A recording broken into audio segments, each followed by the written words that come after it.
Halo, kembali lagi dengan Bunda Didi. Menu Yoda tadi siang aku bikinin ayam karage teman-teman.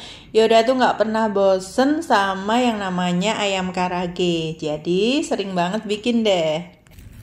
Oh ya, sebelum masak aku mau ngenalin pisau yang tajam banget nih teman-teman. Pisau stand cookware tentu aja.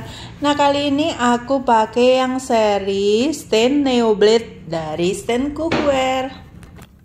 Set pisau ini lengkap, kemudian dilengkapi asahan juga, jadi memudahkan kita menjaga ketajaman pisau. Yuk kita tes ya ketajamannya. Nah ini kelihatan banget ya, yang pakai stand cookware ini lebih cepat teman-teman motong ayam dan juga nggak lengket ya. Oke langsung aja kita campur semua bahan-bahan ya, udah aku tulis lengkap di video. Nah ini aku pakai teknik baru, dicampur dulu semua bahan dengan sedikit tepung dan maizena, lalu digulingkan ke tepung maizena untuk pelapis keringnya. Hasilnya itu lebih keriting teman-teman dan juga lebih renyah. Selanjutnya tinggal kita goreng ayamnya hingga matang ya.